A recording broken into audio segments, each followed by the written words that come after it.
తూర్పు గోదావరి జిల్లా కొమరిపాలెం గ్రామంలో రాష్ట్రంలోనే అతిపెద్ద భోగి మంటను వెలిగించారు.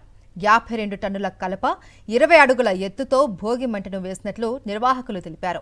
తమ తాతల కాలం నుంచి గ్రామం నడిబొడ్డున అతిపెద్ద భోగి మంటను వేయడం ఆనవాయితీగా వస్తుంది అన్నారు ద్వారంపూడి వెంకటరెడ్డి. దాని తర్వాత మా తాతగారి తర్వాత మా చిన్నాన్నలు ఈ మంట పని వాళ్ళు చూసేవారు. తర్వాత మేము మా భుజాలకు ఎత్తుకుని 15 సంవత్సరాలుగా 40 టన్నులు, 45 టన్నులు, 46 టన్నులు, ఈరోజు 2026 సంవత్సరం 52 టన్నులుగా ఈ భోగిమంట అవతరించింది. తూర్పు గోదావరి జిల్లా కొమరిపాలెం గ్రామంలో రాష్ట్రంలోనే అతిపెద్ద భోగి మంటను వెలిగించారు. 52 టన్నుల కలప 20 అడుగుల ఎత్తుతో భోగి మంటను వేసినట్లు నిర్వాహకులు తెలిపారు. తమ తాతల కాలం నుంచి గ్రామం నడిబొడ్డున అతిపెద్ద భోగి మంటను వేయడం ఆనవాయితీగా వస్తుంది అన్నారు ద్వారంపూడి వెంకటరెడ్డి.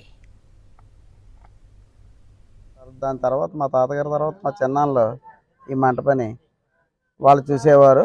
తర్వాత మేము మా భుజాలకు ఎత్తుకుని 15 సంవత్సరాలుగా 40 టన్నులు, 45 టన్నులు, 46 టన్నులు, ఈరోజు 2026 సంవత్సరం 52 టన్నులుగా ఈ భోగిమంట అవతరించింది.